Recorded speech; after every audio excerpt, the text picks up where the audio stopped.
Dopamine gets converted into norepinephrine, which then gets converted into epinephrine. Let's talk about norepinephrine and epinephrine together. They're essentially doing the same thing. Now, of course, at the receptor level, they're not doing the same thing, but phenomenologically, they're doing the same thing. Both are neurotransmitters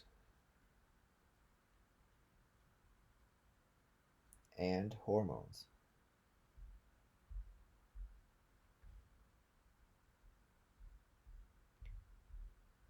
In the brain, as neurotransmitters, they put you on alert, they're arousing, and very much excitatory.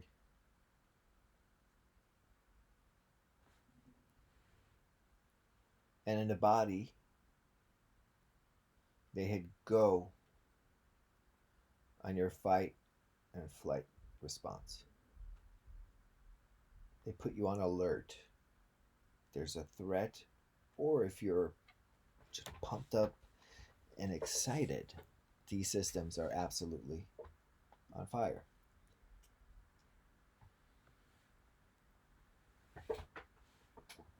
Let's talk about a couple of drugs that are important. Actually, really one, beta blockers. You might have heard about beta blockers. Beta blockers block the effect of mostly norepinephrine, but also epinephrine in the body,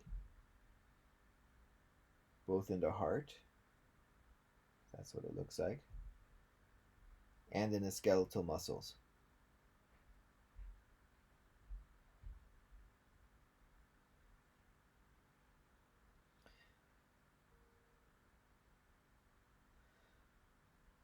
So that if you're feeling anxious, you can take a beta blocker and it will relax the heart, reduce your heart rate. It will relax your the walls of your uh, vessels,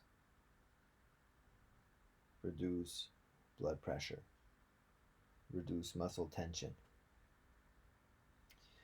This is often used for high blood pressure or for anxiety, but particularly situational anxiety like public speaking, or very, very time limited anxiety, particularly when a person experiences their anxiety mostly as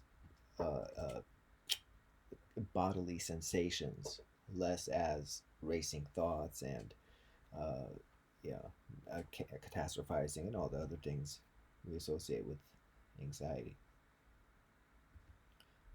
One note about epinephrine: your dentist loves to use epinephrine. When they come with that giant needle, there's Novocaine in there, or Arcane, whatever they use, but something like Novocaine. And there's epinephrine.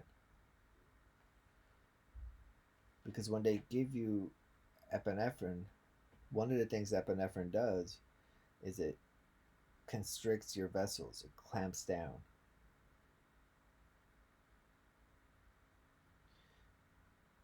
Now, why would the dentist want to do that? Well, so you're not bleeding out everywhere.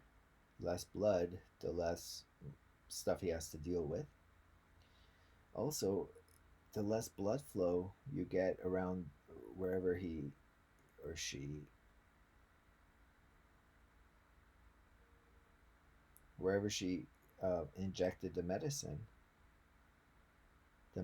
will stay in the area longer, providing you longer lasting relief.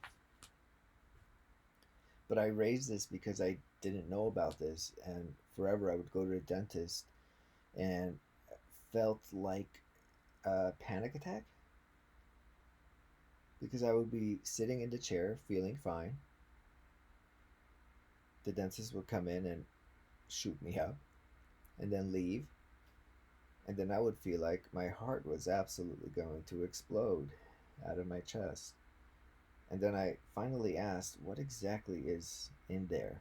because it can't just be Novocaine. And alas, I learned no, there's plenty of epinephrine. Just a word to the wise. Anyhow, all of your norepinephrine is produced in a tiny region known as the locus ceruleus and is distributed very widely. There's only, numbers vary, but only like 30,000 neurons there.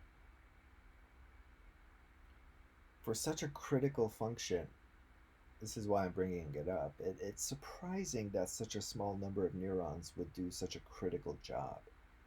Because without norepinephrine, my friends, you're not going to be waking up tomorrow, right? Okay, next we'll start talking about the indolamines.